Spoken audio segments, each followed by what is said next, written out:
Chapter 3 अपवाह तंत्र। अध्याय 3 अपवाह तंत्र। अध्याय 3 अपवाह तंत्र। अध्याय 3 अपवाह तंत्र। अध्याय 3 अपवाह तंत्र। अध्याय 3 अपवाह तंत्र। आपने वर्षा ऋतु में बहती नदियां, नाले व वाहिकाएं देखी होंगी जो अतिरिक्त जल बहाकर ले जाती हैं। आपने वर्षा ऋतु में बहती नदियां, नाले व वाहिकाएं देखी होंगी जो अतिरिक्त जल बहाकर ले जाती हैं। आपने वर्षा ऋतु में बहती नदियां, नाले व वाहिकाएं देखी होंगी जो अतिरिक्त जल बहाकर ले जाती हैं। अगर ये वाहिकाएं ना होती तो बड़े पैमाने पर बाढ़ आ जाती। जहाँ ये वाहिकाएं अवरुद्ध या अस्पष्ट है वहाँ बाढ़ का आना एक समान परिघटना है। अगर ये वाहिकाएं ना होती तो बड़े पैमाने पर बाढ़ आ जाती। जहाँ ये वाहिकाएं अवरुद्ध या अस्पष्ट है वहाँ बाढ़ आना एक समान परिघटना है। निश्चित वाहिकाओं के माध्यम से हो रहे जल प्रवाह को अपवाह कहते हैं। निश्चित वाहिकाओं के माध्यम से हो रहे जल प्रवाह को अपवाह कहते हैं। निश्चित वाहिकाओं के माध्यम से हो रहे जल प्रवाह को अपवाह कहते हैं। इन वाहिकाओं के जाल को अपवाह तंत्र कहा जाता है। इन वाहिकाओं के जाल को अपवाह तंत्र कहा जाता है। इन वाहिकाओं के जाल को अपवाह तंत्र कहा जाता है। किसी क्षेत्र का अपवाह तंत्र वहाँ के भूवैज्ञानिक समयावधि, चट्टानों की प्रकृति एवं संरचना, स्थलाकृति, ढाल, बहते जल की मात्रा और बहाव की अवधि का परिणाम है। किसी क्षेत्र का अपवाह तंत्र वहाँ के भूवैज्ञानिक समयावधि, चट्टानों की प्रकृति एवं संरचना, स्थलाकृति, ढाल, बहते जल की मात्रा और बहाव की अवधि का परिणाम है। किसी क्षेत्र का अपवाह तंत्र वहाँ के भूवैज्ञानिक समयावधि, चट्टानों की प्रकृति एवं संरचना, स्थलाकृति, ढाल, बहते जल की मात्रा और बहाव की अवधि का परिणाम है। क्या आपके शहर या गांव के पास कोई नदी है? क्या आप कभी वहां नौकायन करने अथवा नहाने के लिए गए हैं? क्या यह नदी बारहमासी है या अल्पकालिक, केवल वर्षा ऋतु में पानी अन्यथा सूखी है? क्या आपके शहर या गांव में के पास कोई नदी है? क्या आप कभी वहां नौकायन करने अथवा नहाने के लिए गए हैं? क्या यह नदी बारहमासी है या अल्पकालिक, केवल वर्षा ऋतु में पानी अन्यथा सूखी है? क्या आप जानते हैं कि नदी सदैव एक ही दिशा में क्यों बहती है? क्या आप जानते हैं कि नदी सदैव एक ही दिशा में क्यों बहती है? आपने भूगोल के अन्य दो पाठ्यपुस्तकों में ढालों के बारे में पढ़ा होगा। आपने भूगोल के अन्य दो पाठ्यपुस्तकों में ढालों के बारे में पढ़ा होगा। तो क्या आप जल के एक दिशा से दूसरी दिशा में बहने का कारण बता सकते हैं? तो क्या आप जल के एक दिशा से दूसरी दिशा में बहने का कारण बता सकते हैं? उत्तर में हिमालय तथा दक्षिण में पश्चिमी घाट से निकलने वाली नदियां पूर्व की ओर क्यों बहती है? वह बंगाल की खाड़ी में अपना जल विसर्जित क्यों करती है? उत्तर में हिमालय तथा दक्षिण में पश्चिम घाट से निकलने वाली नदियां पूर्व की ओर क्यों बहती है? वह बंगाल की खाड़ी में अपना जल विसर्जित क्यों करती है? एक नदी विशिष्ट क्षेत्र से अपना जल बहाकर लाती है जिसे जलग्रहण कैचमेंट क्षेत्र कहते हैं। एक नदी विशिष्ट क्षेत्र से अपना जल बहाकर लाती है जिसे कैचमेंट जलग्रहण क्षेत्र कहा जाता है। एक नदी विशिष्ट क्षेत्र से अपना जल बहाकर लाती है जिसे जलग्रहण कैचमेंट क्षेत्र कहा जाता है। एक नदी एवं उसकी सहायक नदियों द्वारा अपवाहित क्षेत्र को अपवाह द्रोणी कहते हैं। एक नदी एवं उसकी सहायक नदियों द्वारा अपवाहित क्षेत्र को अपवाह द्रोणी कहते हैं। एक नदी एवं उसकी सहायक नदियों द्वारा अपवाहित क्षेत्र को अपवाह द्रोणी कहते हैं। एक अपवाह द्रोणी को दूसरे से अलग करने वाली सीमा को जल विभाजक या जल संभर वाटर सेट कहते हैं। एक अपवाह द्रोणी को दूसरे से अलग करने वाली सीमा को जल विभाजक या जल संभर वाटर सेट कहते हैं। एक अपवाह द्रोणी को दूसरे से अलग करने वाली सीमा को जल विभाजक या जल संभर वाटर सेट कहते हैं। बड़ी नदियों के जलग्रहण क्षेत्र को नदी द्रोणी, जबकि छोटी नदियों व नालों द्वारा अपवाहित क्षेत्र को जल संभर ही कहा जाता है। बड़ी नदियों के जलग्रहण क्षेत्र को नदी द्रोणी, जबकि छोटी नदियों व नालों द्वारा अपवाहित क्षेत्र को जल संभर ही कहा जाता है। बड़ी नदियों के जलग्रहण क्षेत्र को नदी द्रोणी, जबकि छोटी नदियों व नालों द्वारा अपवाहित क्षेत्र को जल संभर ही कहा जाता है। नदी द्रोणी का आकार बड़ा होता है जबकि जल संभर का आकार छोटा होता है। नदी द्रोणी का आकार बड़ा होता है जबकि जल संभर का आकार छोटा होता है। नदी द्रोणी का आकार बड़ा होता है जबकि जल संभर का आकार छोटा होता है। नदी द्रोणी एवं जल संभर एकता के परिचायक है। इनके एक भाग में परिवर्तन का प्रभाव अन्य भागों के पूर्ण क्षेत्र में देखा जा सकता है। नदी द्रोणी एवं जल संभर एकता के परिचायक है। इनके एक भाग में परिवर्तन का प्रभाव अन्य भागों व पूर्ण क्षेत्रों में देखा जा सकता है। नदी द्रोणी एवं जल संभर एकता के परिचायक है। इनके एक भाग में परिवर्तन का प्रभाव अन्य भागों व पूर्ण क्षेत्र में देखा जा सकता है। इसलिए इन्हें सूक्ष्म, मध्यम व बृहत नियोजन इकाइयों व क्षेत्रों के रूप में लिया जा सकता है। इसलिए इन्हें सूक्ष्म, मध्यम व बृहत नियोजन इकाइयों व क्षेत्रों के रूप में लिया जा सकता है। मुख्य अपवाह प्रतिरूप। मुख्य अपवाह प्रतिरूप। मुख्य अपवाह प्रतिरूप। मुख्य अपवाह प्रतिरूप। मुख्य अपवाह प्रतिरूप। जो अपवाह प्रतिरूप पेड़ की शाखाओं के अनुरूप हो उसे वृक्षाकार डेंड्रेटिक प्रतिरूप कहा जाता है, जैसे उत्तरी मैदान की नदियां। जो अपवाह प्रतिरूप पेड़ की शाखाओं के अनुरूप हो उसे वृक्षाकार डेंड्रेटिक प्रतिरूप कहा जाता है, जैसे उत्तरी मैदान की नदियां। जो अपवाह प्रतिरूप पेड़ की शाखाओं के अनुरूप हो उसे वृक्षाकार डेंड्रेटिक प्रतिरूप कहा जाता है, जैसे उत्तरी मैदान की नदियां। जो अपवाह प्रतिरूप पेड़ की शाखाओं के अनुरूप हो उसे वृक्षाकार डेंड्रेटिक प्रतिरूप कहा जाता है, जैसे उत्तरी मैदान की नदियां। जो अपवाह प्रतिरूप पेड़ की शाखाओं के अनुरूप हो उसे वृक्षाकार डेंड्रेटिक प्रतिरूप कहा जाता है, जैसे उत्तरी मैदान की नदियां। जब नदियां किसी पर्वत ऑब्लिक झील से निकलकर सभी दिशाओं में बहती है तो इसे अरीय रेडियल प्रतिरूप कहा जाता है।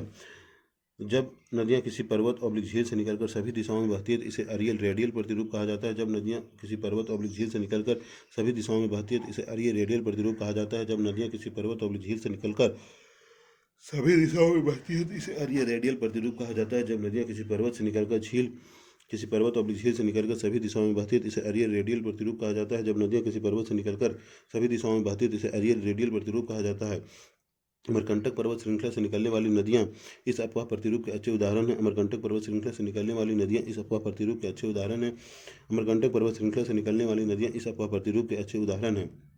जब मुख्य नदियाँ एक दूसरे के समानांतर बहती हो तथा सहायक नदियाँ उनसे समकोण पर मिलती हो तो ऐसे प्रतिरूप को जालीनुमा ट्रेलिस अफवाह प्रतिरूप कहते हैं।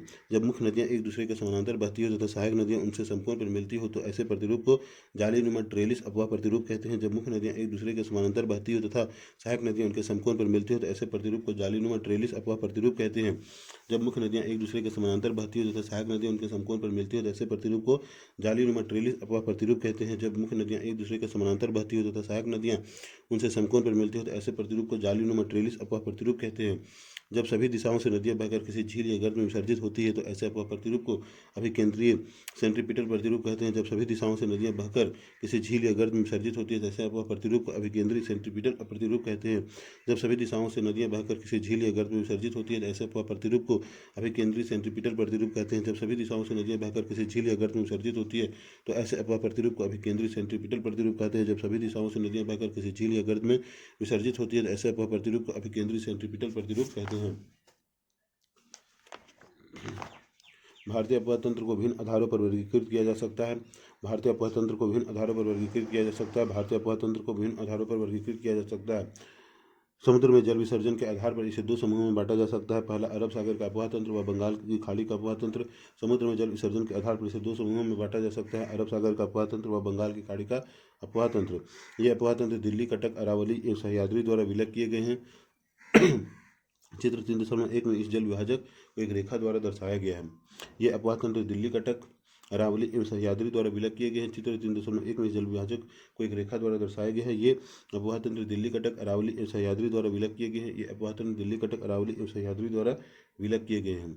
कुल अफवाह क्षेत्र का लगभग 77% भाग, जिसमें गंगा, ब्रह्मपुत्र, महानदी, कृष्णा आदि नदियां शामिल है, बंगाल की खाड़ी में जल विसर्जित करती है। कुल अफवाह क्षेत्र का लगभग 77% भाग, जिसमें गंगा, ब्रह्मपुत्र, महानदी, कृष्णा आदि नदियां शामिल है, बंगाल की खाड़ी में जल विसर्जित करती है। कुल अफवाह क्षेत्र का लगभग 77% भाग, जिसमें गंगा, ब्रह्मपुत्र, महानदी, कृष्णा आदि नदियां शामिल है, बंगाल की खाड़ी में जल विसर्जित करती है।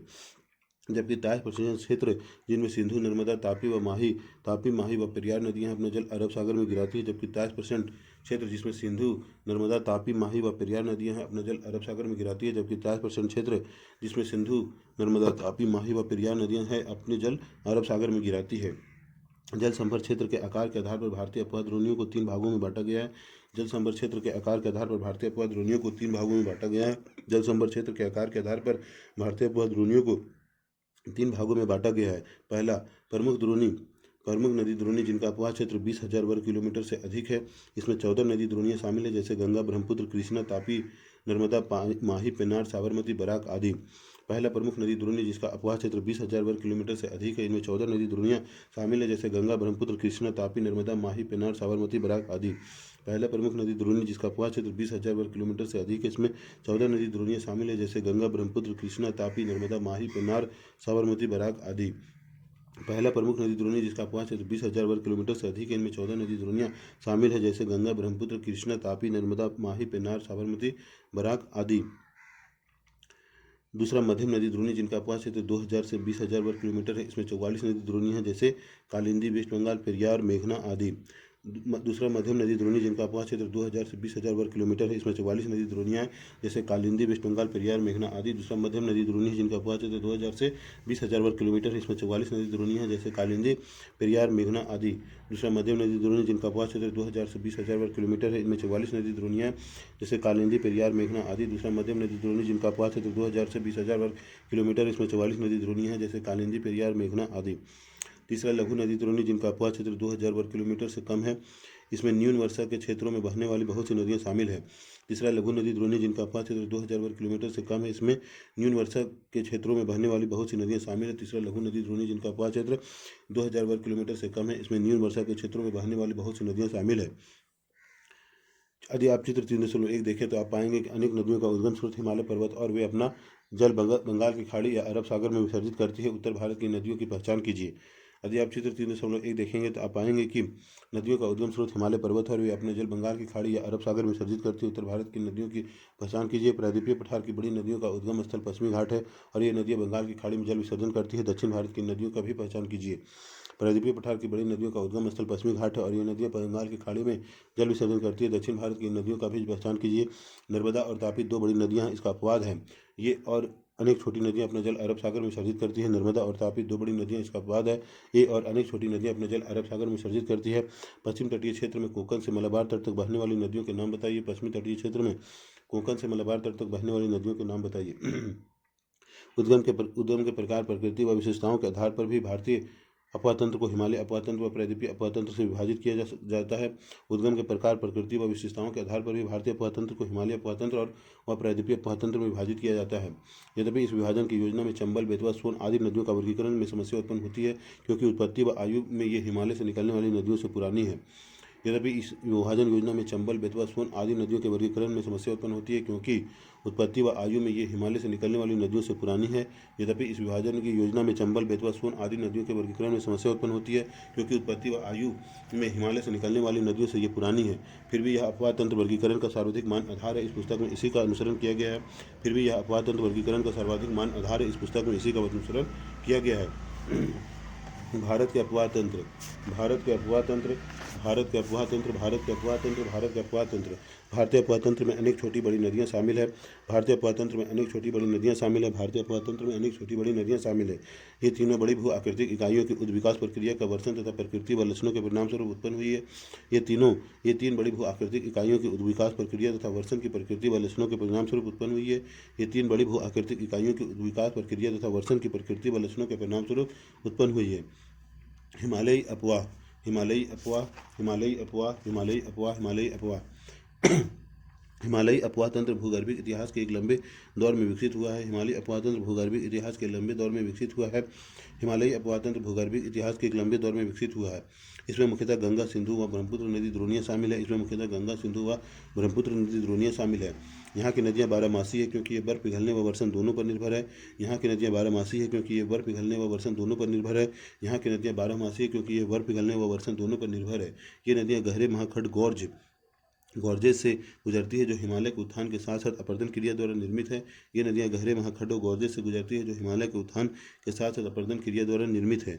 ये नदियाँ गहरे महाखंडों गॉर्जेस से गुजरती है, जो हिमालय के उत्थान के साथ साथ अपरदन क्रिया द्वारा निर्मित है।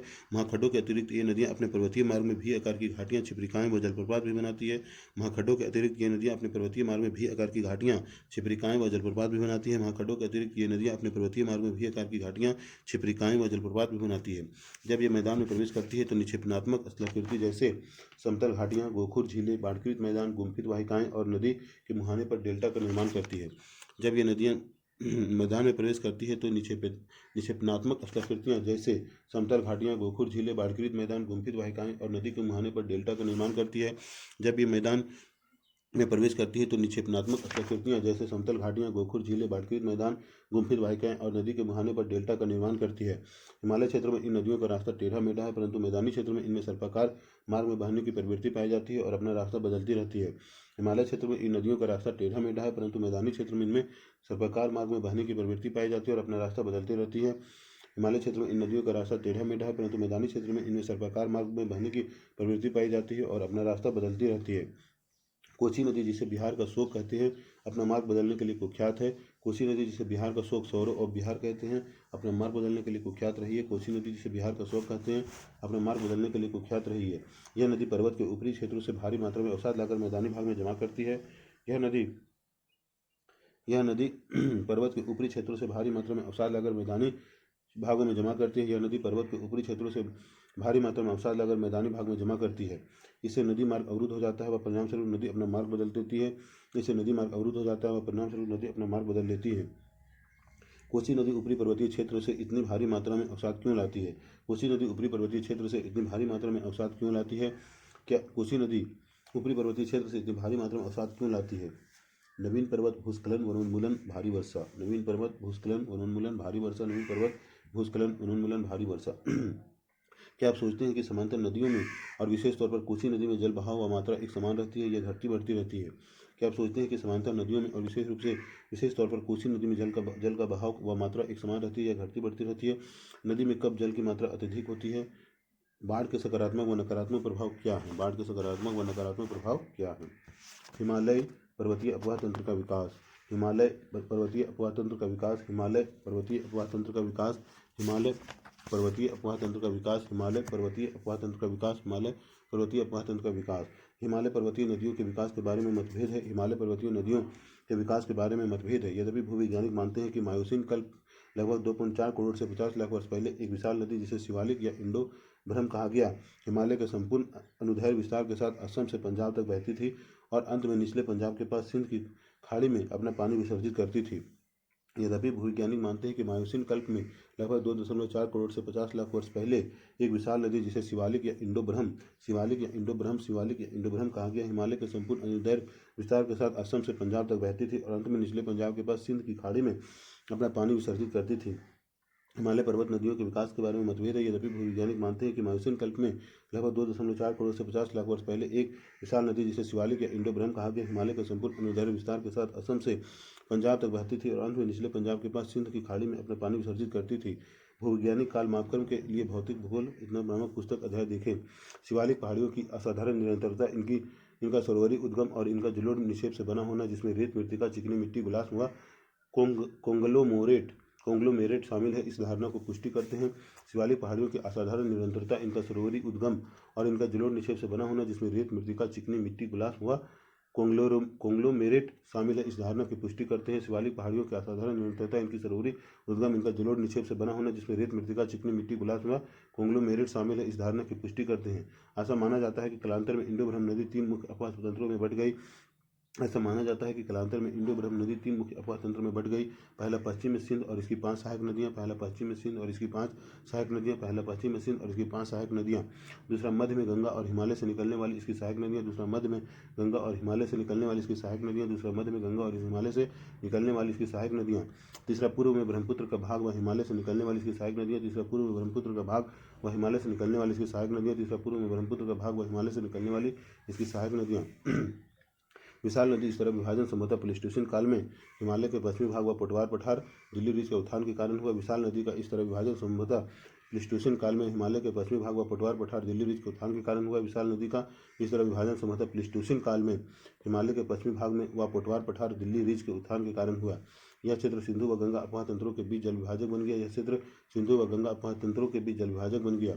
इस प्रकार मध्य प्लेस्टोसीन काल में राजमहल पहाड़ियों और मेघालय पठार के मध्य स्थित मालदा गैप का अधोक्षेपण हुआ, जिसमें गंगा और ब्रह्मपुत्र नदी तंत्रों का दिक् परिवर्तन हुआ और वे बंगाल की खाड़ी की ओर प्रवाहित हुई। इस प्रकार मध्य प्लेस्टोसीन काल में राजमहल पहाड़ियों और मेघालय पठार के मध्य स्थित मालदा गैप का अधोक्षेपण हुआ, जिसमें गंगा और ब्रह्मपुत्र नदी तंत्रों का दिक् परिवर्तन हुआ और वे बंगाल की खाड़ी की ओर प्रवाहित हुई। हिमालयी अपवाह तंत्र की नदियाँ। हिमालयी अपवाह तंत्र की नदियाँ। हिमालयी अपवाह तंत्र की नदियाँ। हिमालयी अपवाह तंत्र की नदियाँ। हिमालयी अपवाह तंत्र की नदियाँ। सिंधु नदी तंत्र। हिमालय अपवाह में अनेक नदी तंत्र हैं मगर निम्नलिखित नदी तंत्र प्रमुख है। हिमालय अपवाह तंत्र में अनेक नदी तंत्र हैं मगर निम्नलिखित नदी तंत्र प्रमुख है। सिंधु नदी तंत्र। सिंधु नदी तंत्र। सिंधु नदी तंत्र। सिंधु नदी तंत्र यह विश्व की सबसे बड़ी नदी द्रोणियों में से एक है जिसका क्षेत्रफल 11,65,000 वर्ग किलोमीटर है। यह विश्व की सबसे बड़ी नदी द्रोणियों में से एक है जिसका क्षेत्रफल 11,65,000 वर्ग किलोमीटर है। यह विश्व की सबसे बड़ी नदी द्रोणियों में से एक है जिसका क्षेत्रफल 11,65,000 वर्ग किलोमीटर है। भारत में इसका क्षेत्रफल 3,21,289 वर्ग किलोमीटर है। भारत में इसका क्षेत्रफल 3,21,289 वर्ग किलोमीटर है। भारत में इसका क्षेत्रफल 3,21,289 वर्ग किलोमीटर है। इसकी कुल लंबाई 2,880 किलोमीटर है और भारत में इसकी लंबाई 1,114 किलोमीटर है। इसकी कुल लंबाई 2,880 किलोमीटर और भारत में इसकी लंबाई 1,114 किलोमीटर है। इसकी कुल लंबाई 2,880 किलोमीटर और भारत में इसकी लंबाई 1,114 किलोमीटर है। भारत में यह हिमालय की नदियों में सबसे पश्चिमी है। भारत में यह हिमालय की नदियों में सबसे पश्चिमी है। भारत में यह हिमालय की नदियों में सबसे पश्चिमी है। इसका उद्गम तिब्बती क्षेत्र में कैलाश पर्वत श्रेणी में बोखुरचू। इसका उद्गम तिब्बती क्षेत्र में कैलाश पर्वत श्रेणी मानसरोवर निकट में बोखरचू के निकट एक हिमनद से होता है जो 4,164 मीटर की ऊंचाई पर स्थित है। इसका उद्गम तिब्बती क्षेत्र में कैलाश पर्वत श्रेणी मानसरोवर के निकट में बोखुरचू के निकट एक हिमनद से होता है जो इतना 4164 मीटर की ऊंचाई पर है। इसका उद्गम तिब्बती क्षेत्र में कैलाश पर्वत श्रेणी में मानसरोवर निकट में बोखुरचू के निकट एक हिमनद से होता है जो 4164 मीटर की ऊंचाई पर स्थित है। इसका उद्गम तिब्बती क्षेत्र में कैलाश पर्वत श्रेणी में बोखरचू के निकट एक हिमनद से होता है जो 4164 मीटर की ऊंचाई पर स्थित है। इसका उद्गम तिब्बती क्षेत्र में कैलाश पर्वत श्रेणी में बोखरचू के निकट एक हिमनद से होता है जो 4164 मीटर की ऊंचाई पर स्थित है। तिब्बत में इसे सिंगी खबान अथवा सिरमुख कहते हैं। तिब्बत में इसे सिंगी खमान अथवा सिरमुख कहते हैं। तिब्बत में इसे सिंगी खबान अथवा सिरमुख कहते हैं। तिब्बत में इसे सिंगी खबान अथवा सिरमुख कहते हैं। तिब्बत में इसे सिंगी खबान अथवा सिरमुख कहते हैं।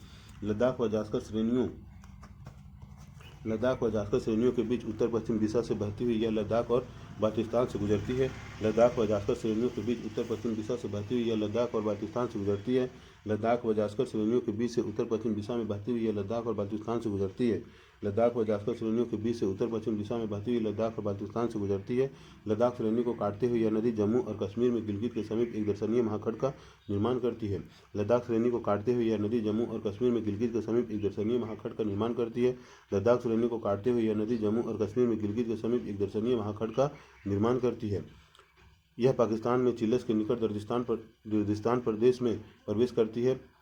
यह पाकिस्तान में चिल्लस के निकट दर्दिस्तान प्रदेश में प्रवेश करती है। यह पाकिस्तान में चिल्लस के निकट दर्दिस्तान प्रदेश में प्रवेश करती है। यह पाकिस्तान में चिल्लस के निकट दर्दिस्तान प्रदेश में प्रवेश करती है। यह पाकिस्तान में चिल्लस के निकट दर्दिस्तान प्रदेश में प्रवेश करती है।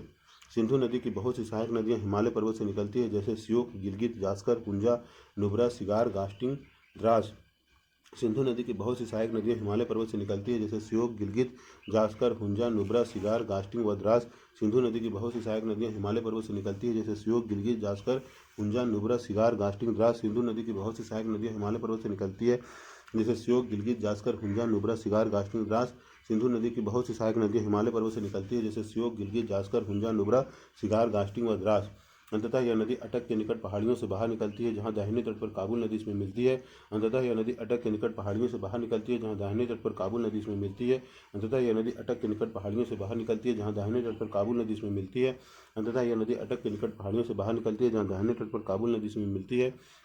अंततः यह नदी अटक के निकट पहाड़ियों से बाहर निकलती है जहाँ दाहिने तट पर काबुल नदी इसमें मिलती है। इसके दाहिने तट पर मिलने वाली अन्य मुख्य सहायक नदियाँ खुर्रम, तोची, गोमल, वियोबा व संगर है। इसके दाहिने तट पर मिलने वाली अन्य मुख्य सहायक नदियों में खुर्रम, तोची, गोमल, वियोबा, विबोबा या और संगर है। इसके दाहिने तट पर मिलने वाली अन्य मुख्य सहायक नदियों में खुर्रम, तोची, गोमल, विबोबा व संगर है। इसके दाहिने तट पर मिलने वाली अन्य मुख्य सहायक नदियों में खुर्रम, तोची, गोमल, विबोबा और संगर है। इसके दाहिने तट पर मिलने वाली अन्य मुख्य सहायक नदियों में खुर्रम, तोची, गोमल, विबोबा और संगर है।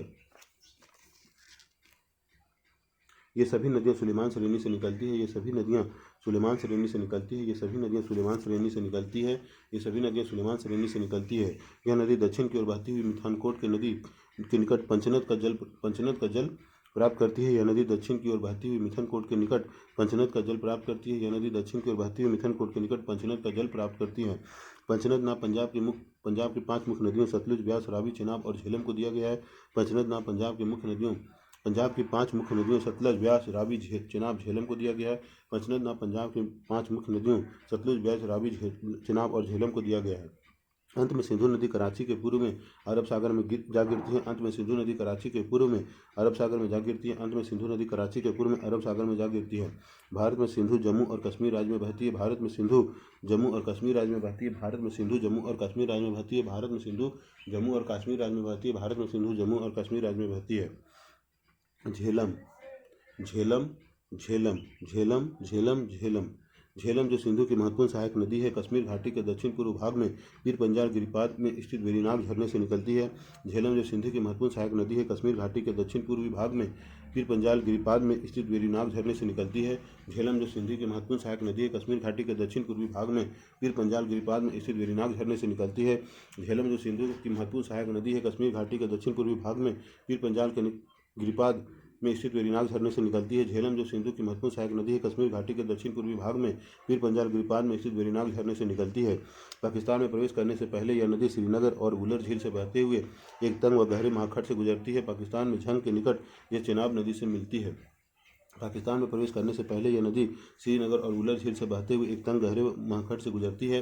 पाकिस्तान में झंग के निकट यह चेनाब नदी से मिलती है। पाकिस्तान में प्रवेश करने से पहले यह नदी श्रीनगर और उल्लर झील से बहते हुए एक तंग व गहरे महाखंड से गुजरती है। पाकिस्तान में झंग के निकट यह चेनाब नदी से मिलती है। पाकिस्तान में प्रवेश करने से पहले यह नदी श्रीनगर और उल्लर झील से बहते हुए तंग व गहरे महाखंड से गुजरती है। पाकिस्तान में झंग के निकट यह चेनाब नदी से मिलती है। पाकिस्तान में प्रवेश करने से पहले यह नदी श्रीनगर और उल्लर झील से बहते हुए तंग व गहरे महाखंड से गुजरती है। पाकिस्तान में झंग के निकट यह चेनाब नदी से मिलती है। झेलम नदी इंडिया और पाकिस्तान के बीच सीमा बनाती है। झेलम नदी इंडिया और पाकिस्तान के बीच सीमा बनाती है। झेलम नदी इंडिया और पाकिस्तान के बीच सीमा बनाती है। झेलम नदी इंडिया और पाकिस्तान के बीच सीमा बनाती है। झेलम नदी इंडिया और पाकिस्तान के बीच सीमा बनाती है।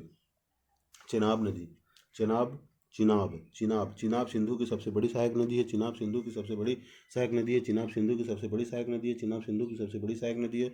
चिनाब सिंधु की सबसे बड़ी सहायक नदी है। यह चंद्रा और भागद सरिताओं के मिलने से बनती है। यह चंद्रा और भागद सरिताओं के मिलने से बनती है। यह चंद्रा और भागद सरिताओं के मिलने से बनती है। यह चंद्रा और भागद सरिताओं के मिलने से बनती है। यह चंद्रा और भागद सरिताओं के मिलने से बनती है। ये सरिताएं हिमाचल प्रदेश में केलांग के निकट तांडी में आपस में मिलती है। ये सरिताएं हिमाचल प्रदेश में केलांग के निकट तांडी में आपस में मिलती है। ये सरिताएं हिमाचल प्रदेश में केलांग के निकट तांडी में आपस में मिलती है। ये सरिताएं हिमाचल प्रदेश में केलांग के निकट तांडी में आपस में मिलती है। ये सरिताएं हिमाचल प्रदेश में केलांग के निकट तांडी में आपस में मिलती है। इसलिए इसे चंद्रभागा के नाम से भी जाना जाता है। इसलिए इसे चंद्रभागा के नाम से भी जाना जाता है। इसलिए इसे चंद्रभागा के नाम से भी जाना जाता है। पाकिस्तान में प्रवेश करने से पहले यह नदी 1180 किलोमीटर बहती है। पाकिस्तान में प्रवेश करने से पहले यह नदी 1180 किलोमीटर बहती है। पाकिस्तान में प्रवेश करने से पहले यह नदी 1180 किलोमीटर बहती है। रावी नदी, रावी, रावी, रावी नदी, रावी नदी, रावी नदी, रावी सिंधु की एक अन्य महत्वपूर्ण सहायक नदी है। रावी सिंधु की एक अन्य महत्वपूर्ण सहायक नदी है। रावी सिंधु की एक अन्य महत्वपूर्ण सहायक नदी है। यह हिमाचल प्रदेश की कुल्लू पहाड़ियों में रोहतांग दर्रे के पश्चिम से निकलती है और राज्य की चंबा घाटी से बहती है। यह हिमाचल प्रदेश की कुल्लू पहाड़ियों में रोहतांग दर्रे के पश्चिम से निकलती है और राज्य की चंबा घाटी से बहती है। यह हिमाचल प्रदेश की कुल्लू पहाड़ियों में रोहतांग दर्रे के पश्चिम से निकलती है और राज्य की चंबा घाटी से बहती है। यह हिमाचल प्रदेश की कुल्लू पहाड़ियों में रोहतांग दर्रे के पश्चिम से निकलती है और राज्य की चंबा घाटी से बहती है। यह हिमाचल प्रदेश की कुल्लू पहाड़ियों में रोहतांग दर्रे के पश्चिम से निकलती है और राज्य की चंबा घाटी से बहती है। पाकिस्तान में प्रवेश करने व सराय सिंधु के निकट चेनाब नदी में मिलने से पहले यह नदी पीर पंजाल के दक्षिण पूर्वी भाग व धौलाधर के बीच प्रदेश में से प्रवाहित होती है। पाकिस्तान में प्रवेश करने व सराय सिंधु के निकट चेनाब नदी में मिलने से पहले यह नदी पीर पंजाल के दक्षिण पूर्वी भाग व धौलाधर के बीच प्रदेश से प्रवाहित होती है। पाकिस्तान में प्रवेश करने व सराय सिंधु के निकट चेनाब नदी में मिलने से पहले यह नदी पीर पंजाल के दक्षिण पूर्वी भाग व धौलाधर के बीच प्रदेश से प्रवाहित होती है।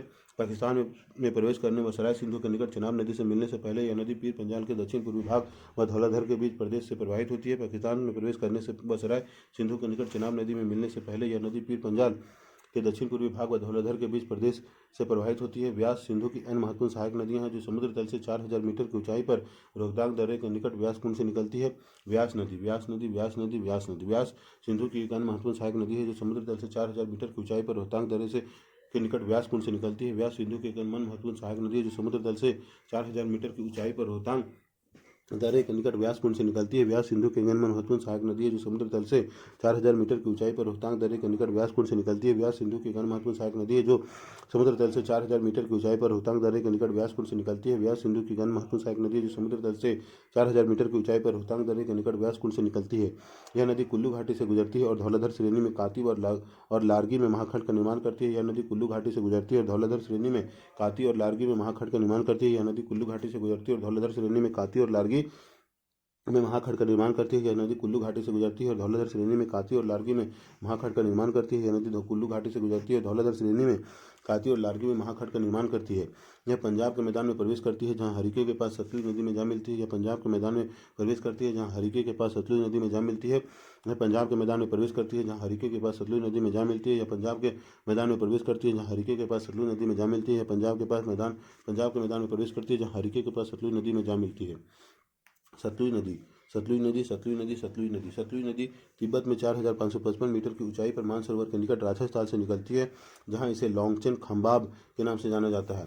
सतलुज नदी तिब्बत में 4555 मीटर की ऊंचाई पर मानसरोवर के निकट राजस्थान से निकलती है जहां इसे लोंगचेन खंबाब के नाम से जाना जाता है। सतलुज नदी तिब्बत में 4555 मीटर की ऊंचाई पर मानसरोवर के निकट राजस्थान से निकलती है जहां इसे लोंगचेन खंबाब के नाम से जाना जाता है।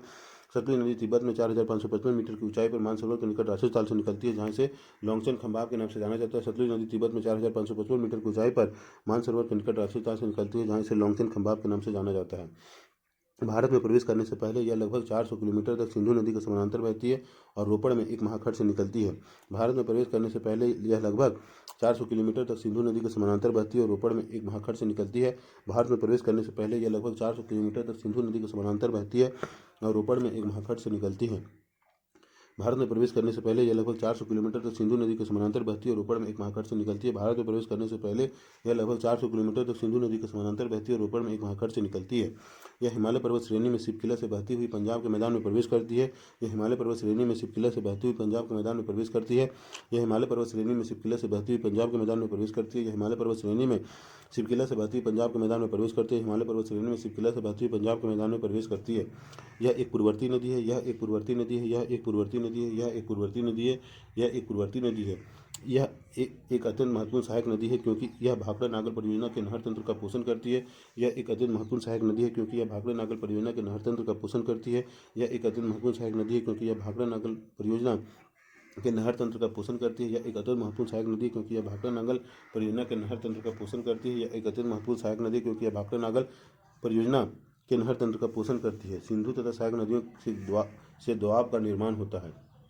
सिंधु तथा सहायक नदियों से दोआब का निर्माण होता है। सिंधु तथा सहायक नदियों से दोआब का निर्माण होता है। सिंधु तथा सहायक नदियों से दोआब का निर्माण होता है। सिंधु तथा सहायक नदियों से दोआब का निर्माण होता है। दोआब और नदियाँ। रचना रावी और चिनाब। रचना रावी चिनाब। रचना रावी प्लस चिनाब। रचना रावी और चिनाब। रचना रावी प्लस चिनाब। रचना रावी और चिनाब। रचना रावी और चिनाब। रचना रावी और चिनाब। बिस्ट व्यास और सतलज। बिस्ट व्यास और सतलज। बिस्ट व्यास और सतलज। बिस्ट व्यास और सतलज। बिस्ट व्यास और सतलज। व्यास और सतलज। बिस्ट व्यास और सतलज। बिस्ट व्यास और Sutlej. Chaj oblique Chaj Chenab oblique Jhelum.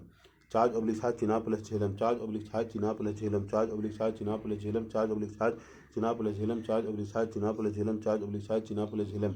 Bari Beas plus Ravi. Bari Beas plus Ravi. बारी प्लस व्यास प्लस रावी।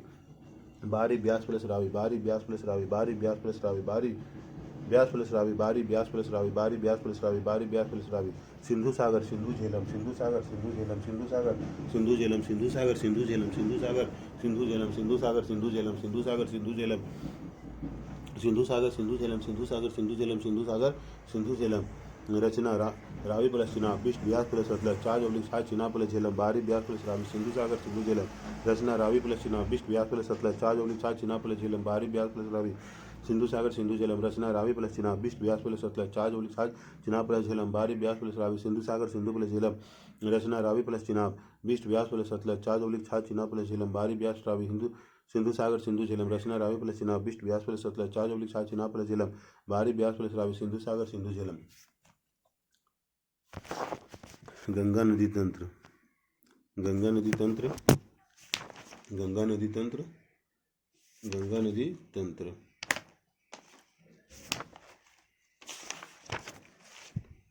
गंगा नदी तंत्र अपनी द्रोणी और सांस्कृतिक महत्व दोनों के दृष्टिकोण से गंगा भारत की सबसे महत्वपूर्ण नदी है। अपनी द्रोणी और सांस्कृतिक महत्व दोनों के दृष्टिकोण से गंगा भारत की सबसे महत्वपूर्ण नदी है। अपनी द्रोणी और सांस्कृतिक महत्व दोनों के दृष्टिकोण से गंगा भारत की सबसे महत्वपूर्ण नदी है। यह नदी उत्तराखंड राज्य के उत्तरकाशी जिले में गोमुख के निकट गंगोत्री हिमनद से 3900 मीटर की ऊंचाई से निकलती है। यह नदी उत्तराखंड राज्य के उत्तरकाशी जिले में गोमुख के निकट गंगोत्री हिमनद से 3900 मीटर की ऊंचाई से निकलती है। यह नदी उत्तराखंड राज्य के उत्तरकाशी जिले में गोमुख के निकट गंगोत्री हिमनद से 3900 मीटर की ऊंचाई से निकलती है। यहाँ यह भागीरथी के नाम से जानी जाती यह नदी उत्तराखंड राज्य के उत्तरकाशी जिले में गोमुख के निकट गंगोत्री हिमनद से 3900 मीटर की ऊंचाई से निकलती है। यह नदी उत्तराखंड राज्य के उत्तरकाशी जिले में गोमुख के निकट गंगोत्री हिमनद से 3900 मीटर की ऊंचाई से निकलती है। यहाँ यह भागीरथी के नाम से जानी जाती है। यहाँ यह भागीरथी के नाम से जानी जाती है। यहाँ यह भागीरथी के नाम से जानी जाती है। यहाँ यह भागीरथी के नाम से जानी जाती है। यहाँ यह भागीरथी के नाम से जानी जाती है। यह मध्य व लघु हिमालय श्रेणियों को काट कर तंग महाखंडों से गुजरती है। यह मध्य व लघु हिमालय श्रेणियों को काट कर तंग महाखंडों से गुजरती है। यह मध्य व लघु हिमालय श्रेणियों को काट कर तंग महाखंडों से गुजरती है। यह मध्य व लघु हिमालय श्रेणियों को काट कर तंग महाखंडों से गुजरती है। यह मध्य व लघु हिमालय श्रेणियों को काट कर तंग महाखंडों से गुजरती है। देवप्रयाग में भागीरथी अलकनंदा से मिलती है और इसके बाद गंगा कहलाती है। देवप्रयाग में भागीरथी अलकनंदा से मिलती है और इसके बाद गंगा कहलाती है। देवप्रयाग में भागीरथी अलकनंदा से मिलती है और इसके बाद गंगा कहलाती है। देवप्रयाग में भागीरथी अलकनंदा से मिलती है और इसके बाद गंगा कहलाती है। देवप्रयाग में भागीरथी अलकनंदा से मिलती है और इसके बाद गंगा कहलाती है। अलकनंदा नदी का स्रोत बद्रीनाथ के ऊपर सतोपथ हिमनद है। अलकनंदा नदी का स्रोत बद्रीनाथ के ऊपर सतोपथ हिमनद है। अलकनंदा नदी का स्रोत बद्रीनाथ के ऊपर सतोपथ हिमनद है। अलकनंदा नदी का स्रोत बद्रीनाथ के ऊपर सतोपथ हिमनद है। अलकनंदा नदी का स्रोत बद्रीनाथ के ऊपर सतोपथ हिमनद है। ये अलकनंदा धौली और विष्णु गंगा धाराओं से मिलकर बनती है, जो जोशीमठ या विष्णु प्रयाग में मिलती है। ये अलकनंदा धौली और विष्णु गंगा धाराओं से मिलकर बनती है, जो जोशीमठ या विष्णु प्रयाग में मिलती है। ये अलकनंदा धौली और विष्णु गंगा धाराओं से मिलकर बनती है, जो जोशीमठ या विष्णु प्रयाग में मिलती है। ये अलकनंदा धौली और विष्णु गंगा धाराओं से मिलकर बनती है, जो जोशीमठ या विष्णु प्रयाग में मिलती है। ये अलकनंदा धौली और विष्णु गंगा धाराओं में मिलकर बनती है, जो जोशीमठ या विष्णु प्रयाग में मिलती है। अलकनंदा की अन्य सहायक नदी पिंडार है, जो इससे कर्ण प्रयाग में मिलती है। अलकनंदा की अन्य सहायक नदी पिंडार है, जो इससे कर्ण प्रयाग में मिलती है। अलकनंदा की अन्य सहायक नदी पिंडार है, जो इसे कर्ण प्रयाग में मिलती है। अलकनंदा की अन्य सहायक नदी पिंडार है, जो इसे कर्ण प्रयाग में मिलती है। अलकनंदा की अन्य सहायक नदी पिंडार है, जो इसे कर्ण प्रयाग में मिलती है। जबकि मंदाकिनी या काली गंगा इससे रुद्रप्रयाग में मिलती है। जबकि मंदाकिनी या काली गंगा इससे रुद्रप्रयाग में मिलती है। जबकि मंदाकिनी या काली गंगा इससे रुद्रप्रयाग में मिलती है। जबकि मंदाकिनी या काली गंगा इससे रुद्रप्रयाग में मिलती है। जबकि मंदाकिनी या काली गंगा इससे रुद्रप्रयाग में मिलती है। गंगा नदी हरिद्वार में मैदान में प्रवेश करती है। गंगा नदी हरिद्वार में मैदान में प्रवेश करती है। गंगा नदी हरिद्वार में मैदान में प्रवेश करती है। गंगा नदी में हरिद्वार में मैदान में प्रवेश करती है। गंगा नदी हरिद्वार में मैदान में प्रवेश करती है। यहाँ से पहले ये दक्षिण की ओर यहाँ से यह पहले दक्षिण की ओर, फिर दक्षिण पूर्व दिशा की ओर और फिर पूर्व की ओर बहती है। यहाँ से यह पहले दक्षिण की ओर, फिर दक्षिण पूर्व की ओर और फिर पूर्व की ओर बहती है। यहाँ से पहले यह दक्षिण की ओर, फिर दक्षिण पूर्व की ओर और फिर पूर्व की ओर बहती है।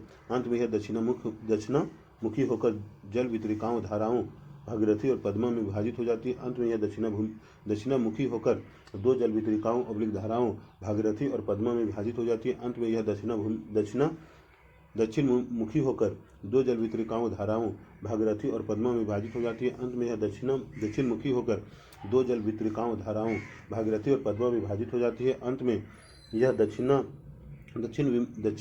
मुखी होकर दो जल वितरिकाओं धाराओं भागीरथी और पद्मा में विभाजित हो जाती है।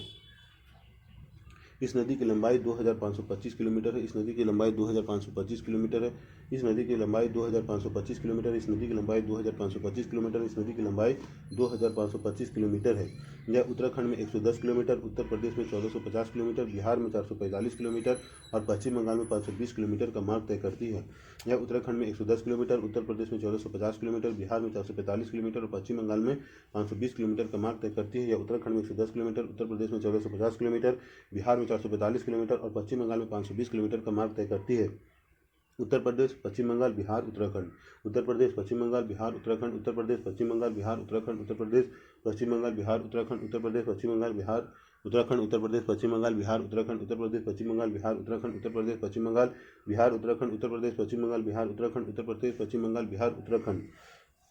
गंगा द्रोणी केवल भारत में लगभग 8.6 लाख वर्ग किलोमीटर क्षेत्र में फैली हुई है। गंगा द्रोणी केवल भारत में 8.6 लाख वर्ग किलोमीटर क्षेत्र में फैली हुई है। गंगा द्रोणी केवल भारत में 8.6 लाख वर्ग किलोमीटर में फैली हुई है। गंगा द्रोणी केवल भारत में 8.6 लाख वर्ग किलोमीटर क्षेत्र में फैली हुई है। यह भारत की सबसे बड़ा अपवाह तंत्र है, जिसमें उत्तर में हिमालय से निकलने वाली बारहमासी व अनित्यवाही नदियाँ और दक्षिण में प्रायद्वीप से निकलने वाली अनित्यवाही नदियाँ शामिल है। यह भारत की सबसे बड़ा अपवाह तंत्र है।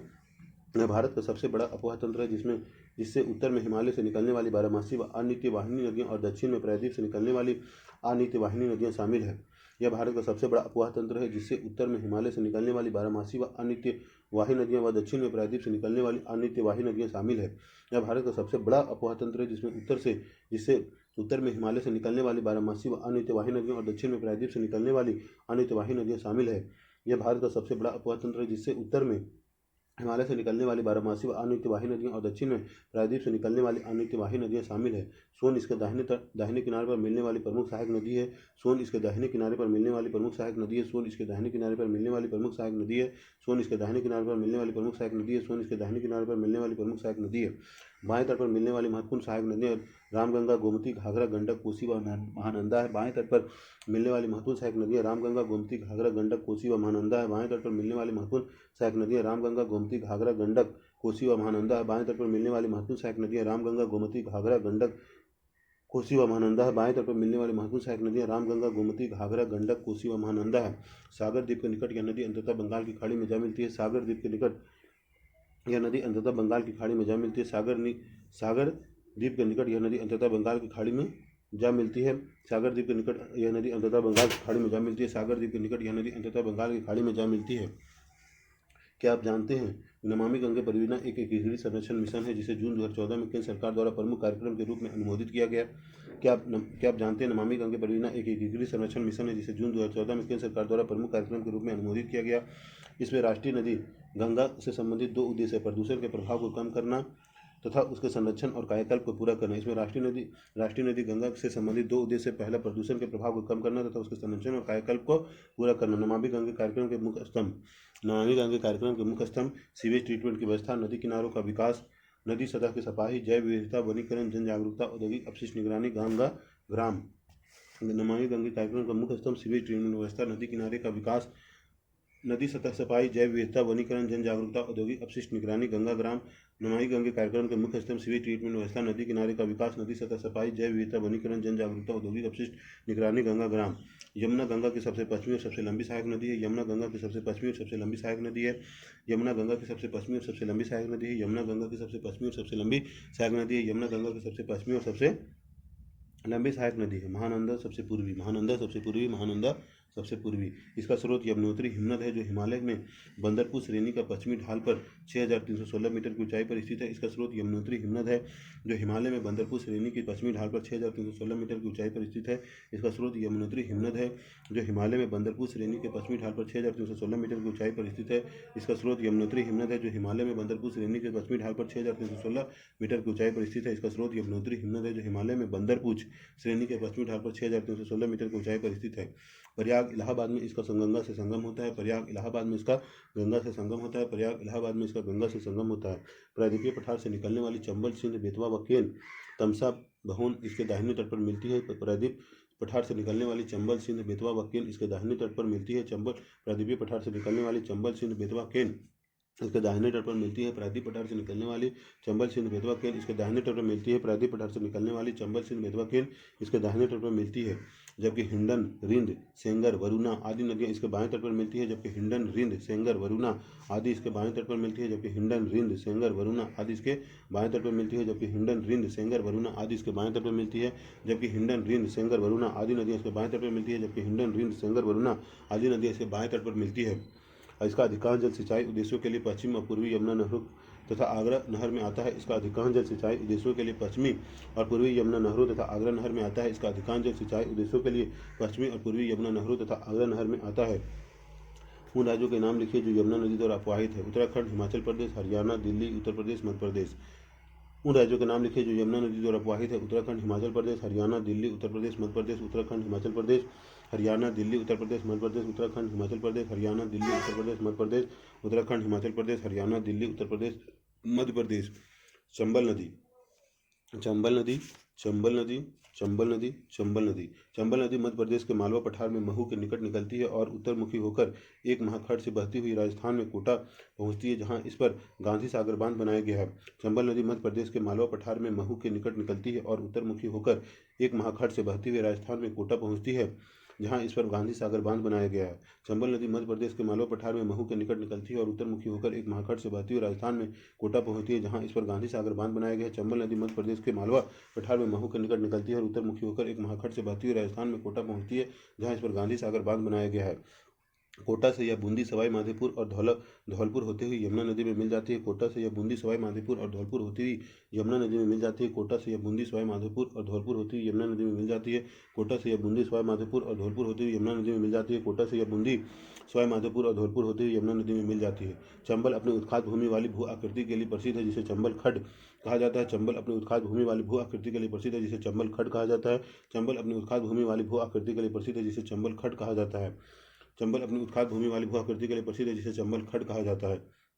गंडक नदी, गंडक नदी दो धाराओं काली गंडक और त्रिशूल गंगा के मिलने से बनती है। गंडक नदी दो धाराओं काली गंडक और त्रिशूल गंगा के मिलने से बनती है। गंडक नदी दो धाराओं काली गंडक और त्रिशूल गंगा के मिलने से बनती है। गंडक नदी दो धाराओं काली गंडक और त्रिशूल गंगा के मिलने से बनती है। गंडक नदी दो धाराओं काली गंडक और त्रिशूल गंगा के मिलने से बनती है।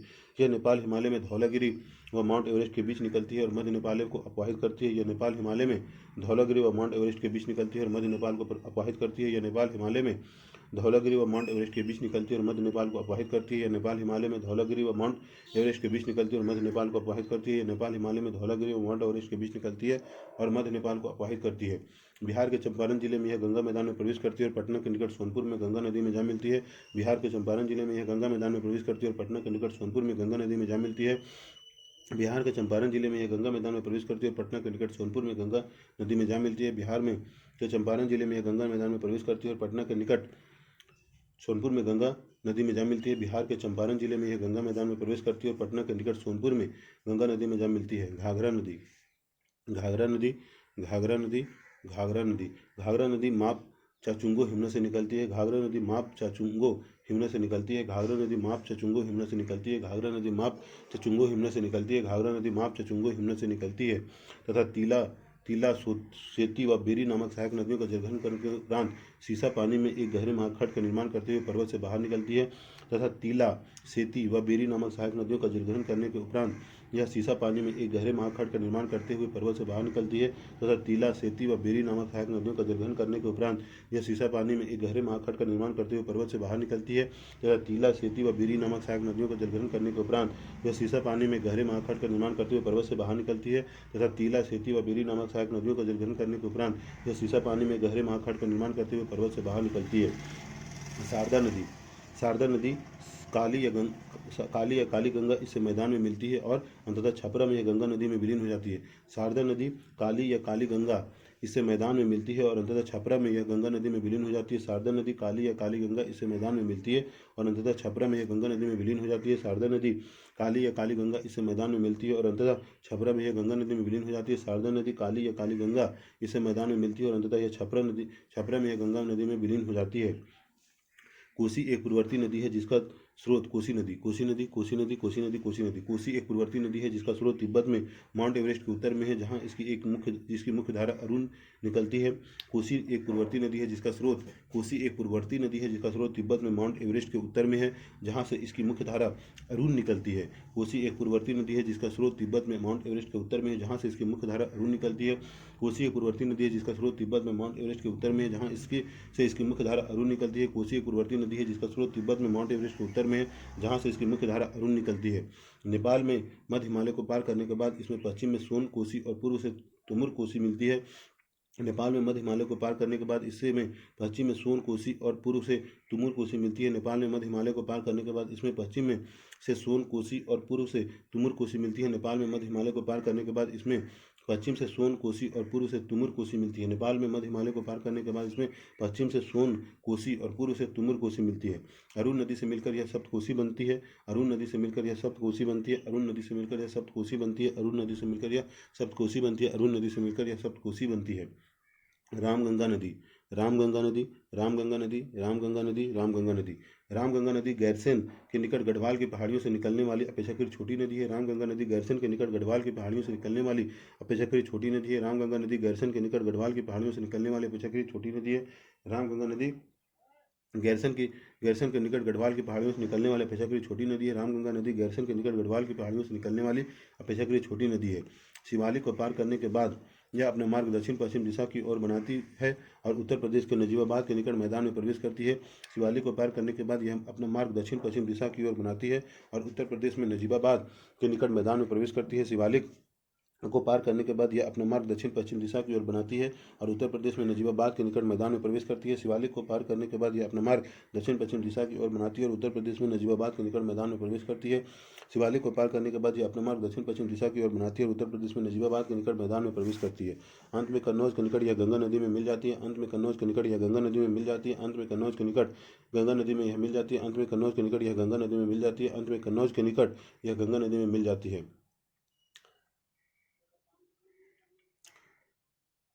दामोदर नदी, बराकर दामोदर, हुगली नदी। छोटा नागपुर पठार के पूर्वी किनारे पर दामोदर नदी बहती है और भ्रंश घाटी से होती हुई हुगली नदी में गिरती है। छोटा नागपुर पठार के पूर्वी किनारे पर दामोदर नदी बहती है और भ्रंश घाटी से होती हुई हुगली नदी में गिरती है। छोटे नागपुर पठार के पूर्वी किनारे पर दामोदर नदी बहती है और भ्रंश घाटी से होती हुई हुगली नदी में गिरती है। छोटे नागपुर पठार के पूर्वी किनारे पर दामोदर नदी बहती है और भ्रंश घाटी से होती हुई हुगली नदी में गिरती है। छोटे नागपुर पठार के पूर्वी किनारे पर दामोदर नदी बहती है और भ्रस घाटी से होते हुए हुगली नदी में गिरती है। बराकर इसकी मुख्य सहायक नदी है। बराकर इसकी एक मुख्य सहायक नदी है। बराकर इसकी एक मुख्य सहायक नदी है। बराकर इसकी एक मुख्य सहायक नदी है। बराकर इसकी एक मुख्य सहायक नदी है। कभी बंगाल का शोक शहरों और बंगाल कही जाने वाली इस नदी को दामोदर घाटी कॉरपोरेशन नामक एक बहुउद्देशीय परियोजना ने वश में कर लिया है। कभी बंगाल का शोक शहरों और बंगाल कही जाने वाली इस नदी को दामोदर घाटी कॉरपोरेशन नामक एक बहुउद्देशीय परियोजना ने वश में कर लिया है। कभी बंगाल का शोक शहरों और बंगाल कही जाने वाली इस नदी को दामोदर घाटी कॉरपोरेशन नामक एक बहुउद्देशीय परियोजना ने वश में कर लिया है। शारदा या सरयू नदी। शारदा या सरयू नदी। शारदा या सरयू नदी। शारदा या सरयू नदी। शारदा या सरयू नदी। शारदा या सरयू नदी का उद्गम नेपाल हिमालय में मिलाम हिमनद है जहाँ इसे गौरी गंगा के नाम से जाना जाता है। शारदा या सरयू नदी का उद्गम नेपाल हिमालय में मिलाम हिमनद में है जहाँ इसे गौरी गंगा के नाम से जाना जाता है। शारदा या सरयू नदी का उद्गम नेपाल हिमालय में मिलाम हिमनद में है जहाँ इसे गौरी गंगा के नाम से जाना जाता है। शारदा या सरयू नदी का उद्गम नेपाल हिमालय में मिलाम हिमनद में है जहाँ इसे गौरी गंगा के नाम से जाना जाता है। शारदा या सरयू नदी का उद्गम नेपाल हिमालय में मिलाम हिमनद में है जहाँ इसे गौरी गंगा के नाम से जाना जाता है। यह भारत नेपाल सीमा के साथ बहती हुई जहाँ इसे काली या चैक कहा जाता है घाघरा नदी में मिल जाती है। यह भारत नेपाल सीमा के साथ बहती हुई जहाँ इसे काली या चैक कहा जाता है घाघरा नदी में मिल जाती है। यह भारत नेपाल सीमा के साथ बहती हुई जहाँ इसे काली या चैक कहा जाता है घाघरा नदी में मिल जाती है। यह भारत नेपाल सीमा के साथ बहती हुई जहाँ इसे काली या चैक कहा जाता है घाघरा नदी में मिल जाती है। यह भारत नेपाल सीमा के साथ बहती हुई जहाँ इसे काली या चैक कहा जाता है घाघरा नदी में मिल जाती है। गंगा नदी की एक अन्य महत्वपूर्ण सहायक नदी महानंदा है जो दार्जिलिंग पहाड़ियों से निकलती है। गंगा नदी की एक अन्य महत्वपूर्ण सहायक नदी महानंदा है जो दार्जिलिंग पहाड़ियों से निकलती है। गंगा नदी की एक अन्य महत्वपूर्ण सहायक नदी महानंदा है जो दार्जिलिंग पहाड़ियों से निकलती है। गंगा नदी की एक अन्य महत्वपूर्ण सहायक नदी महानंदा है जो दार्जिलिंग पहाड़ियों से निकलती है। गंगा नदी की एक अन्य महत्वपूर्ण सहायक नदी महानंदा है जो दार्जिलिंग पहाड़ियों से निकलती है। यह नदी पश्चिम बंगाल में गंगा के बाएं तट पर मिलने वाली अंतिम सहायक नदी है। यह नदी पश्चिम बंगाल में गंगा के बाएं तट पर मिलने वाली अंतिम सहायक नदी है। यह नदी पश्चिम बंगाल में गंगा के बाएं तट पर मिलने वाली अंतिम सहायक नदी है। यह नदी पश्चिम बंगाल में गंगा के बाएं तट पर मिलने वाली अंतिम सहायक नदी है। यह नदी पश्चिमी बंगाल में गंगा के बाएं तट पर मिलने वाली अंतिम सहायक नदी है। गंगा के दक्षिण तट पर सोन एक बड़ी सहायक नदी है जो अमरकंटक पठार से निकलती है। गंगा के दक्षिण तट पर सोन एक बड़ी सहायक नदी है जो अमरकंटक पठार से निकलती है। गंगा के दक्षिण तट पर सोन एक बड़ी सहायक नदी है जो अमरकंटक पठार से निकलती है।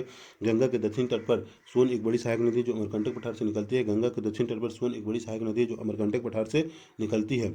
पठार के उत्तरी किनारे पर जलप्रपातों की श्रृंखला बनाती हुई यह नदी पटना से पश्चिम में आरा के पास गंगा नदी में विलीन हो जाती है।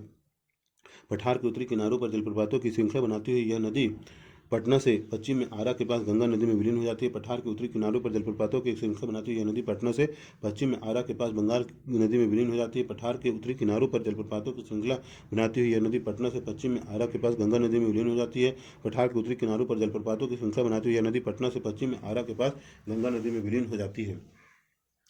ब्रह्मपुत्र नदी तंत्र। ब्रह्मपुत्र नदी तंत्र। ब्रह्मपुत्र नदी तंत्र। ब्रह्मपुत्र नदी तंत्र। ब्रह्मपुत्र नदी तंत्र। ब्रह्मपुत्र नदी तंत्र। ब्रह्मपुत्र नदी तंत्र। विश्व की सबसे बड़ी नदी द्रोणियों में से एक ब्रह्मपुत्र का उद्गम कैलाश पर्वत श्रेणी में मानसरोवर झील के निकट चेमायुंगडुंग हिमनद में है। विश्व की सबसे बड़ी नदी द्रोणियों में से एक ब्रह्मपुत्र उद्गम कैलाश पर्वत श्रेणी में मानसरोवर झील के निकट चेमायुंगडुंग हिमनद में है। चेमांगयुंगडुंग। विश्व की सबसे बड़ी नदियों में से एक ब्रह्मपुत्र का उद्गम कैलाश पर्वत श्रेणी में मानसरोवर झील के निकट चेमायुंगडुंग हिमनद में है। विश्व की सबसे बड़ी नदियों में से एक ब्रह्मपुत्र का उद्गम कैलाश पर्वत में मानसरोवर झील के निकट चेमायुंगडुंग हिमनद में है। विश्व की सबसे बड़ी नदियों में से एक ब्रह्मपुत्र का उद्गम कैलाश पर्वत श्रेणी में मानसरोवर झील के निकट चेमायुंगडुंग हिमनद में है। विश्व की सबसे बड़ी नदियों में से एक ब्रह्मपुत्र का उद्गम कैलाश पर्वत श्रेणी में मानसरोवर झील के निकट चेमायुंगडुंग हिमनद में है। यहाँ से पूर्व दिशा में अनुदैर्घ्य रूप से बहती हुई दक्षिणी तिब्बत के शुष्क व समतल मैदान में लगभग 1200 किलोमीटर की दूरी तय करती है जहाँ इसे सांगपो के नाम से जाना जाता है जिसका अर्थ है शोधक। यहाँ से यह पूर्व दिशा में अनुदैर्घ्य रूप में बहती हुई दक्षिणी तिब्बत के शुष्क व समतल मैदान में लगभग 1200 किलोमीटर की दूरी तय करती है जहाँ इसे सांगपो के नाम से जाना जाता है जिसका अर्थ है शोधक। यहाँ से यह पूर्व दिशा में अनुदैर्घ्य रूप से बहती हुई दक्षिणी तिब्बत के शुष्क व समतल मैदान में लगभग 1200 किलोमीटर की दूरी तय करती है जहाँ इसे सांगपो के नाम से जाना जाता है जिसका अर्थ है शोधक। यहाँ से पूर्व दिशा में अनुदैर्घ्य रूप से बहती हुई दक्षिणी तिब्बत के शुष्क व समतल मैदान में लगभग 1200 किलोमीटर की दूरी तय करती है जहाँ इसे सांगपो के नाम से जाना जाता है जिसका अर्थ है शोधक। यहाँ से यह पूर्व दिशा में अनुदैर्घ्य रूप से बहती हुई दक्षिणी तिब्बत के शुष्क व समतल मैदान में लगभग 1200 किलोमीटर की दूरी तय करती है जहाँ इसे सांगपो के नाम से जाना जाता है जिसका अर्थ है शोधक। तिब्बत के रांगो सांगपो इसके दाहिने तट पर एक प्रमुख सहायक नदी है। तिब्बत के रांगो सांगपो इसके दाहिने तट पर एक प्रमुख सहायक नदी है। तिब्बत के रांगो सांगपो इसके दाहिने तट पर एक प्रमुख सहायक नदी है। तिब्बत के रांगो सांगपो इसके दाहिने तट पर एक प्रमुख सहायक नदी है। तिब्बत के रांगो सांगपो इसके दाहिने तट पर एक प्रमुख सहायक नदी है। तिब्बत के रांगो सांगपो इसके दाहिने तट पर एक प्रमुख सहायक नदी है। मध्य हिमालय में नामचा बर्वा के निकट एक गहरे महाखंड का निर्माण करती हुई यह एक प्रक्षुब्ध व तेज बहाव वाली नदी के रूप में बाहर निकलती है। मध्य हिमालय में नामचा बर्वा के निकट एक गहरे महाखंड का निर्माण करती हुई यह एक प्रक्षुब्ध व तेज बहाव वाली नदी के रूप में बाहर निकलती है। मध्य हिमालय में नामचा बर्वा के निकट एक गहरे महाखंड का निर्माण करती हुई यह एक प्रक्षुब्ध व तेज बहाव वाली नदी के रूप में बाहर निकलती है। मध्य हिमालय में नामचा बर्वा के निकट एक गहरे महाखंड का निर्माण करती हुई यह एक प्रक्षुब्ध व तेज बहाव वाली नदी के रूप में बाहर निकलती है। मध्य हिमालय में नामचा बर्वा के निकट एक गहरे महाखंड का निर्माण करती हुई यह एक प्रक्षुब्ध व तेज बहाव वाली नदी के रूप में बाहर निकलती है। हिमालय के गिरिपाद में यह शीशंग या दिसंग के नाम से निकलती है। हिमालय के गिरिपाद में यह शीशंग या दिसंग के नाम से निकलती है। हिमालय के गिरिपाद में यह शीशंग या दिसंग के नाम से निकलती है। हिमालय के गिरिपाद में यह शीशंग या दिसंग के नाम से निकलती है। हिमालय के गिरिपाद में यह शीशंग या दिसंग के नाम से निकलती है। अरुणाचल प्रदेश में सदिया कस्बे के पश्चिम में यह नदी भारत में प्रवेश करती है। अरुणाचल प्रदेश में सदिया कस्बे के पश्चिम में यह नदी भारत में प्रवेश करती है। अरुणाचल प्रदेश में सदिया कस्बे के पश्चिम में यह नदी भारत में प्रवेश करती है। अरुणाचल प्रदेश में सदिया कस्बे के पश्चिम में यह नदी भारत में प्रवेश करती है। अरुणाचल प्रदेश में सादिया कस्बे के पश्चिम में यह नदी भारत में प्रवेश करती है।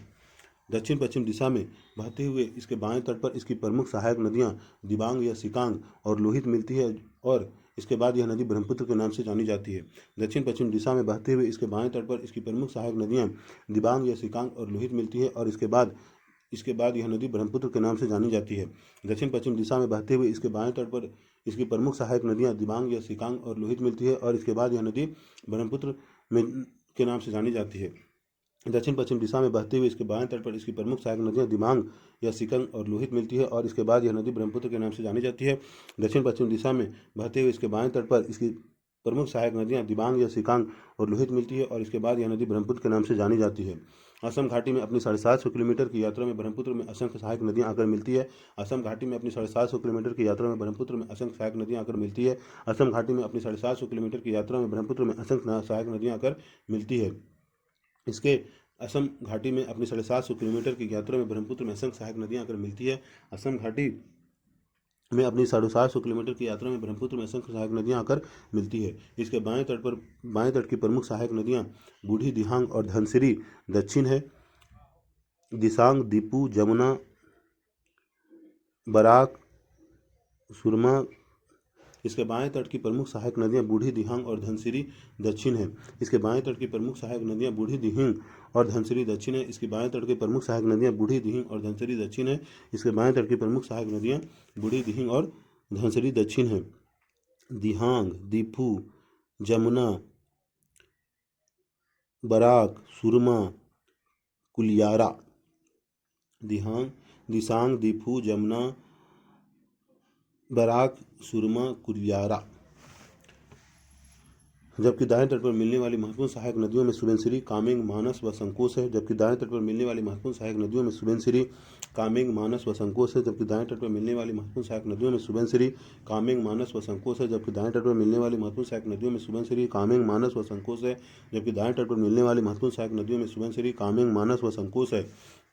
सुबनसिरी जिसका उद्गम तिब्बत में है एक पूर्ववर्ती नदी है। सुबनसिरी जिसका उद्गम तिब्बत में है एक पूर्ववर्ती नदी है। सुबनसिरी जिसका उद्गम तिब्बत में है एक पूर्ववर्ती नदी है। सुबनसिरी जिसका उद्गम तिब्बत में एक पूर्ववर्ती नदी है। सुबनसिरी जिसका उद्गम तिब्बत में एक पूर्ववर्ती नदी है। ब्रह्मपुत्र नदी बांग्लादेश में प्रवेश करती है और फिर दक्षिण दिशा में बहती है। ब्रह्मपुत्र नदी बांग्लादेश में प्रवेश करती है और फिर दक्षिण दिशा में बहती है। ब्रह्मपुत्र नदी बांग्लादेश में प्रवेश करती है और फिर दक्षिण दिशा में बहती है। बांग्लादेश में यह जमुना कहलाती है और तीस्ता नदी इसके दाहिने किनारे पर मिलती है। बांग्लादेश में यह जमुना कहलाती है और तीस्ता अरतई नदी इसके दाहिने किनारे पर मिलती है। बांग्लादेश में यह जमुना कहलाती है और तीस्ता एंड अरतई नदी इसके दाहिने किनारे पर मिलती है। बांग्लादेश में यह जमुना कहलाती है और तीस्ता एंड अरतई नदी इसके दाहिने किनारे पर मिलती है। बांग्लादेश में यह जमुना कहलाती है और तीस्ता एंड अरतई नदी इसके दाहिने किनारे पर मिलती है। बांग्लादेश में यह जमुना कहलाती है और तीस्ता एंड अरतई नदी इसके दाहिने किनारे पर मिलती है। अंत में यह नदी पद्मा के साथ मिलकर बंगाल की खाड़ी में जा गिरती है। अंत में यह नदी पद्मा के साथ मिलकर बंगाल की खाड़ी में जा गिरती है। अंत में यह नदी पद्मा के साथ मिलकर बंगाल की खाड़ी में जा गिरती है।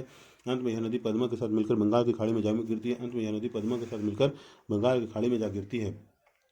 ब्रह्मपुत्र नदी बाढ़ मार्ग परिवर्तन तटीय अपरदन के लिए जानी जाती है। ब्रह्मपुत्र नदी बाढ़ मार्ग परिवर्तन तटीय अपरदन के लिए जानी जाती है। ब्रह्मपुत्र नदी बाढ़ मार्ग परिवर्तन एवं तटीय प्रदन के लिए जानी जाती है। ब्रह्मपुत्र नदी बाढ़ मार्ग परिवर्तन एवं तटीय प्रदन के लिए जानी जाती है। ब्रह्मपुत्र नदी बाढ़ मार्ग परिवर्तन एवं तटीय प्रदन के लिए जानी जाती है। ऐसा इसलिए है क्योंकि इसके अधिकतर सहायक नदियाँ बड़ी है और इनके जलग्रहण क्षेत्रों में भारी वर्षा के कारण इनमें अत्यधिक अवसाद बहकर आ जाता है। ऐसा इसलिए है क्योंकि इसके अधिकतर सहायक नदियाँ बड़ी है और इनमें जलग्रहण क्षेत्रों में भारी वर्षा के कारण इनमें अत्यधिक अवसाद बहकर आ जाता है। ऐसा इसलिए है क्योंकि इसके अधिकतर सहायक नदियाँ बड़ी है और इनके जलग्रहण क्षेत्रों में भारी वर्षा के कारण इनमें अत्यधिक अवसाद बहकर आ जाता है। हर हर महादेव, हर हर महादेव, जय माता दी, हर हर महादेव।